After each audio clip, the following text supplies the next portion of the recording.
For a decade, I was my family's live-in caretaker, sacrificing my dream of opening a bakery to care for my dying father. At his memorial, my sister, the golden child, smashed a store-bought cake in my face, calling me a bitter, penniless failure. She thought she'd won, but she never imagined I'd find the one secret that would unravel everything. It started, as most of my days did, in the quiet hum of the kitchen before sunrise. This room was my sanctuary, the only place in the two-story house that still felt like mine. The air smelled of brewing coffee and the faint, sweet ghost of yesterday's baking. My hands, dusted with a light film of flour, moved with a familiar, practiced rhythm, kneading dough on the worn butcher block my father had installed decades ago. My life had been measured in these quiet moments for 10 years. 10 years since I'd packed away my future, tucking it into a cardboard box like a fragile heirloom. I paused, wiping my hands on my apron, and walked over to the junk drawer, the one that squeaked. Underneath a tangle of old rubber bands and stray batteries was the box. It wasn't much bigger than a book. Inside, resting on yellowed tissue paper, were two things: a crisp acceptance letter from the Culinary Institute of America and a business plan, meticulously handwritten, for a bakery I had dreamed of calling the Hearth. I traced the faded ink of my own youthful handwriting. A familiar ache, sharp and swift, pierced my chest.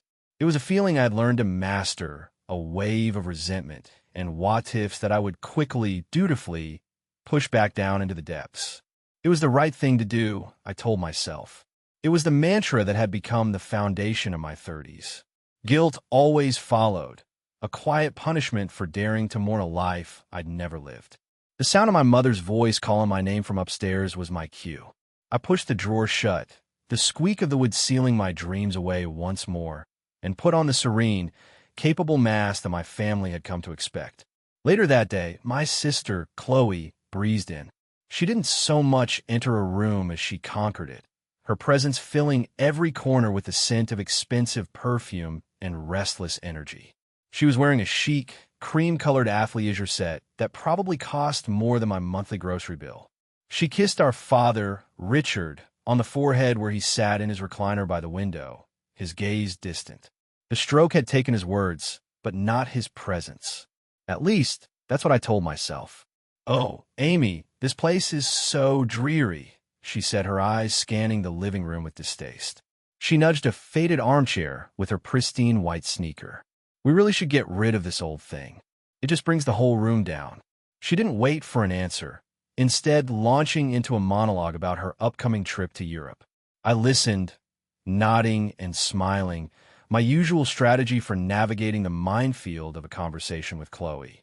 She was 2 years younger, the golden child, the one who had gotten out and made something of herself, as our mother, Eleanor, liked to say. Her phone buzzed on the coffee table beside me. The screen lit up with a notification, and for a split second, I saw the words in bold red: "Credit card payment overdue." Chloe snatched the phone with a speed that startled me, her fingers fumbling to turn the screen dark. She shot me a look, a flicker of pure panic in her eyes before it was replaced by annoyance. "Spam," she snapped, tucking the phone into her pocket. "It's endless." Just then, our mother walked in, her face lighting up at the sight of her younger daughter. "Chloe, darling, I'm so glad you're here." She turned to me, her smile becoming slightly more strained. "Amelia, your sister has so much on her plate. It's a miracle she finds time to visit." Later, Chloe cornered me in the kitchen while I was preparing our father's medication. "Hey, the property taxes on our place are just criminal this year," she sighed, leaning against the counter. "I'm a little short." Before I could respond, Eleanor was there, placing a gentle hand on my arm. "Amelia, darling, you can help your sister out from the house account, can't you? We have to support each other." The house account was, in reality, my personal savings account. I had merged them years ago to make paying for the constant stream of bills and repairs easier. I nodded, a familiar sense of resignation washing over me. "Of course," I said, pulling out my phone to transfer the money. I was supporting them. It was the right thing to do. That night, unable to sleep, I found myself thinking about a promise. It was from a time when my father could still speak, his voice raspy but firm. He had taken my hand, his grip surprisingly strong. "Your mother," he'd said, his eyes locking with mine, a silent warning in their depths. "She worries about appearances. But you, Amy, you have a good heart. This house is your foundation." I made sure of it. That promise was my anchor. It was the reason I could watch my savings dwindle, the reason I could endure Chloe's casual cruelty and my mother's thinly veiled disappointment. The house was my foundation. It was my inheritance, not just a property, but of my father's love and recognition. It was the payment for my sacrifice. My phone buzzed on the nightstand. It was a text from my Uncle David, my dad's younger brother. He was a no-nonsense contractor who saw through my family charade with unnerving clarity. "You holding up, kid? Don't let them run you into the ground." I texted back a simple, dishonest, "I'm fine." But his words echoed in the dark, stirring the resentment I worked so hard to keep buried. It was getting harder and harder to ignore the feeling that I wasn't just holding up my family. I was being slowly crushed under its weight. And I was the only one who couldn't see it. The end, when it came, was quiet. My father passed away in his sleep, leaving a silence in the house that was louder than any sound. The machinery of his care, the oxygen machine, the hospital bed, the scheduled medications, was gone, and with it the rhythm that had dictated my life for a decade. I felt adrift in a sea of sudden, unnerving stillness. My mother, Eleanor, navigated her grief like a stage performance. She was the matriarch in mourning, a role she played with dramatic sighs and a constant, trembling hand pressed to her brow. The real work, the endless phone calls to the funeral home, the fielding of condolences, the paperwork, that all fell to me. I became an invisible engine, running the logistics of death while my mother and sister curated the aesthetics of it. "Peonies, Chloe, I think peonies are best," I overheard my mother saying on the phone, her voice a conspiratorial whisper. "Lilies are so predictable. We need something elegant, something that reflects who your father was." I stood in the hallway, holding a folder of insurance documents, and felt a cold knot tighten in my stomach. They were discussing floral arrangements, as if they were choosing decor for a party. I was arranging the cremation. The day of the memorial was overcast and gray, the sky a perfect mirror of my mood. The house filled with people, their low murmurs of sympathy a constant, droning hum. I wanted to do one last thing for my dad, one final, personal act of love. I spent the morning in the kitchen, my sanctuary, baking his favorite cake. It was a multi-layered carrot cake, rich with spices and pineapple, slathered in a thick, tangy cream cheese frosting and decorated with a simple, elegant border of toasted pecans. It was a cake that tasted like home, like love, like him. I placed it in the center of the dining room table, a quiet tribute in a room full of noise. Chloe and her husband arrived late, of course. She swept in, making a grand entrance, and in her hands was a large, flat, garish sheet cake from a grocery store, its frosting a fluorescent white and its edges piped with cloying pastel rosettes. With a flourish, she placed it on the table directly in front of my cake, completely eclipsing it. "I brought a proper cake so everyone could have some," she announced to the room at large. Several people murmured their approval. A cousin walked over and commented, "Oh, Amelia's cake is cute, but it's probably all gluten-free, sugar-free something. I brought a cake people will actually enjoy." Chloe's words, spoken to our cousin, but aimed at me like an arrow. I felt a flush of heat creep up my neck. I walked over to her, keeping my voice low and steady.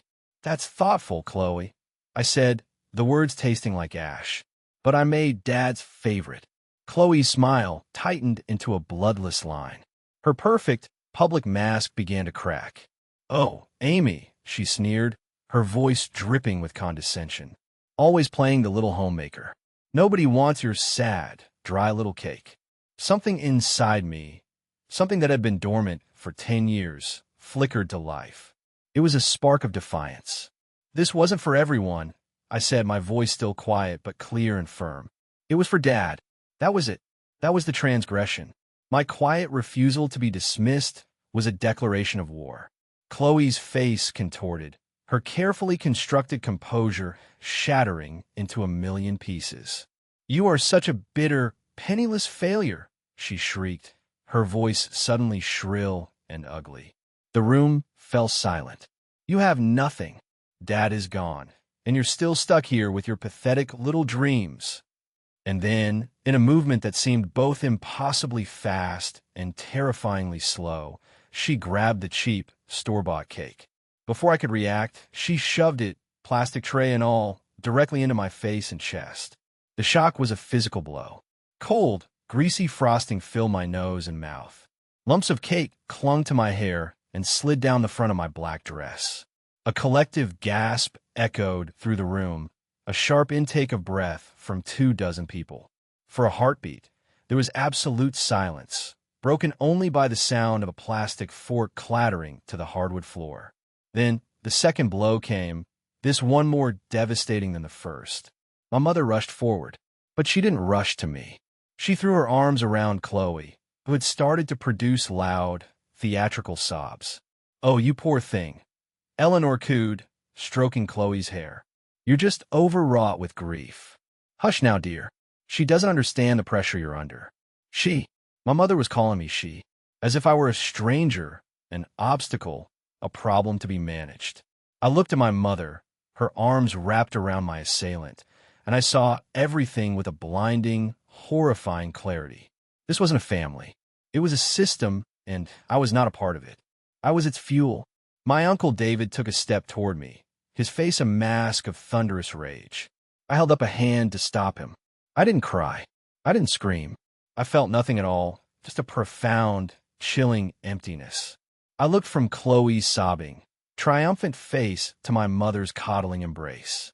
Then, I looked at my own hands covered in cheap frosting and cake crumbs. Slowly, deliberately, I turned around. I walked out of the dining room, my shoes leaving faint, sugary tracks on the floor. I walked up the stairs, each step a silent, final verdict. I could feel every eye in the house on my back. I reached my bedroom, opened the door, stepped inside, and turned the lock. The solid, heavy click echoed in the silent house. It was the sound of the end. A week later, I was sitting in a sterile, impersonal office that smelled of leather and stale air. The family lawyer, a man named Mr. Abernathy who had known Chloe since she was a child, peered at me over his glasses with an expression of mild impatience. I had come to him to formalize the estate, a phrase I'd picked up from a website. I needed to understand the process of getting the house officially transferred into my name. "Amelia," he began, leaning back in his high-backed leather chair, which groaned in protest. "There seems to be a misunderstanding." He slid a thick document across the polished mahogany desk. "The deed to your parents' property was transferred 5 years ago." I stared at him, confused. "Transferred? What do you mean?" "I mean," he said, his tone flat and devoid of any sympathy, "that the house is not part of your father's estate. It belongs solely and entirely to your sister, Chloe. Your parents are listed as having life tenancy, which, I'm afraid, expired upon your father's passing, as your mother has chosen to move in with your sister." The blood drained from my face. The room tilted. I reached for the document, my hand trembling. And there it was, in black and white. A quitclaim deed dated 5 years prior. At the bottom were 2 signatures. My mother's, firm and confident, and my father's, a shaky, barely legible scrawl that looked nothing like his old, proud signature. The house wasn't my foundation. It was my prison, and I had just been served my eviction notice. I stumbled out of his office, the legal document clutched in my hand, and walked home to a house that was no longer mine. I sat on the edge of my bed, in the room that had witnessed a decade of my life, and felt a despair so profound it was like drowning. I had nothing. I was nothing. They were right. In my desperation, I did the one thing I should have done years ago. I called my Uncle David. My voice broke as I tried to explain, the words catching in my throat amidst ragged sobs. "Maybe they're right, Uncle David." I cried, the humiliation a fresh, open wound. "Maybe I'm just a failure. I have nothing." His voice on the other end was like a steel beam. "Don't you dare let them win," he growled, his anger a comforting balm. "You are not nothing. You're the only thing that held that family together, and now it's time you held yourself together. I'm on my way." His words were a lifeline. The next day, he introduced me to a new lawyer, a woman named Ms. Chun. She was sharp, aggressive, and her eyes held a fire that mirrored the one slowly kindling in my own gut. She listened to my entire story without interruption, her expression growing colder and harder with every detail. A few days later, I got a call from a number I didn't recognize. It was Sarah, the hospice nurse who had cared for my father in his final months. "Amelia, I hope this is okay," she began, her voice hesitant. "But I haven't been able to stop thinking about your family. I knew something was wrong. We met for coffee." Sarah was a kind, middle-aged woman with gentle eyes that saw everything. "I was there the day your father signed some papers," she said, stirring her latte. "Your mother brought them to him. He seemed confused. I heard her tell him, clear as day, 'It's just some tax thing, dear, to make things simpler. Don't worry, Amelia will always have her home here. This just protects the assets for the family.'" He seemed to hesitate. "Amelia." He looked so tired. She guided his hand to sign. Sarah looked me in the eye. "It felt wrong. Your father looked at you with such love, but your mother, she looked at you with calculation." Sarah's words were a vindication. I wasn't crazy. I hadn't imagined it. I took her sworn affidavit to Ms. Chun, along with every bank statement, every receipt for house repairs, every Venmo transaction I had ever sent to Chloe. Ms. Chin's eyes lit up. "This is good," she said. "This is very good. Now we go hunting." And hunt she did. Through legal discovery, she subpoenaed their electronic communications. A week later, she called me into her office. She slid a stack of printed papers across her desk. They were emails. Emails between my mother and my sister, dating back 5 years. The first one was from Chloe. "Mom, we need to get this done before Dad gets any worse. What if he promises the house to Amy in a moment of sentimentality? My family needs that security." I felt sick. But the next one, the reply from my mother, was the one that shattered what was left of my heart. "Don't worry, I'll handle it. I'll tell him it's for tax purposes. Amelia is too trusting to ever question it. We'll let her keep paying for the upkeep. It saves us money, and we'll tell her it's her home until we're ready to sell after he's gone." I read the words again and again. There was no grief left, no sadness, just a profound, chilling calm.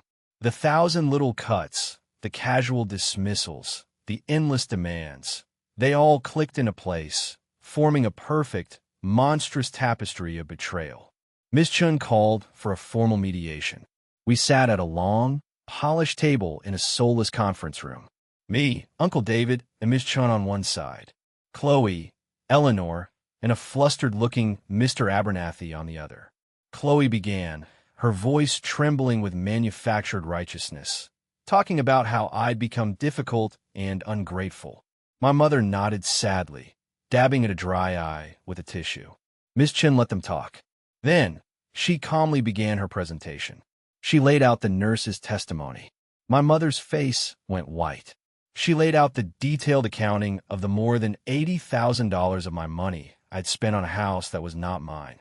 Chloe's jaw tightened, and then she slid the printed emails across the table. Silence. Absolute, deafening silence. Chloe stared at the words, her own words, her mask of perfection disintegrating under the weight of the truth. Eleanor looked as if she'd been turned to stone. Chloe finally broke the silence, her voice a desperate whine. I was desperate. You don't know what it's like. And that's when I spoke. My voice was quiet, steady, and it cut through the room like a shard of glass. Desperate, I said, looking directly at my sister. You talk about desperation? For 10 years, I watched my dream die a little bit each day while I cared for our father. I paid to fix the roof over your head. I paid for the groceries you were supposed to bring. That's desperation. What you did wasn't desperation, Chloe. It was theft, and it was cruel. I turned my gaze to my mother. And you, I said, my voice dropping even lower. You weren't a mother. You were an accomplice. The power in the room had shifted. It no longer belonged to them. It was mine. The aftermath of that mediation was swift and decisive. Faced with overwhelming evidence and the very real threat of a public lawsuit for financial elder abuse and conspiracy to commit fraud, my mother and sister had no choice but to fold. Their lawyer, Mr. Abernathy, who looked as if he'd aged 10 years in an hour, strongly advised them to settle. The risk to their finances, and more importantly to Chloe, the risk to her precious social standing, was too great. The settlement Ms. Chun negotiated was not a simple compromise. It was a calculated reclamation of my stolen decade. The house was to be sold immediately. From the proceeds, I was to be reimbursed first. The $82,000 for $150 I'd spent on the property's taxes, insurance, and upkeep. Next, a sum was calculated and awarded to me as back pay for 10 years of full-time caregiving, based on the market rate for a live-in nurse. Finally, the remaining amount, what was left of the actual inheritance, was split. By the end, I received nearly 70% of the home's value. Chloe was left with a fraction of what she had schemed to get, a mountain of legal bills, and the shattered illusion of her perfect life. A few weeks later, I stood in the empty house for the last time. The rooms echoed with the ghosts of laughter and arguments, of quiet sacrifices and loud betrayals. It no longer felt like home. It felt like a museum of a life that was over. My phone rang. The caller ID showed it was my mother. I answered. Her voice was thick with tears, a desperate, cloying attempt at manipulation. "Amelia, I never meant for things to go this far." I cut her off. My voice was calm, devoid of the anger and pain that had fueled me for weeks. It was just empty. "I know exactly what you meant, Mom," I said. The emails made that very clear. The condition for your love was my silence and my service. The price is too high. Goodbye. Before she could respond, I ended the call. Then I opened the back of my phone, took out the SIM card, the tiny chip that held a decade of their numbers, their demands, their empty promises, and with a satisfying snap, I broke it in two. I dropped the pieces into an empty moving box and walked out the front door, not looking back. 1 year later, the air in my shop smells of butter, caramelized sugar, and roasting almonds. It's a small space, with warm wooden floors and big front windows that let the afternoon sun stream in. A cheerful bell jingles as the door opens. The sign above the door, painted in elegant gold script, reads "The Hearth." It is my sanctuary, my foundation, my dream made real. I spend my days covered in a light dusting of flour, but this time it's the badge of a business owner, not a servant. The quiet hum isn't an old refrigerator. It's the happy chatter of customers and the low thrum of my commercial-grade oven. My Uncle David is here, perched on a stool at the counter, a proud grin on his face as he sips his coffee. He comes by almost every day, my most loyal customer and staunchest supporter. He, along with a few close friends who stood by me, have become my real family. A young woman, maybe in her early 20s, stands before the glass case, her eyes wide with wonder at the rows of croissants, tarts, and intricately decorated cakes. "Wow," she breathes, looking around the bakery and then at me. It's my dream to open a bakery just like this one day. I look at her, at the hopeful spark in her eyes, and I see a ghost of myself. But the ache is gone. In its place is a quiet, solid strength.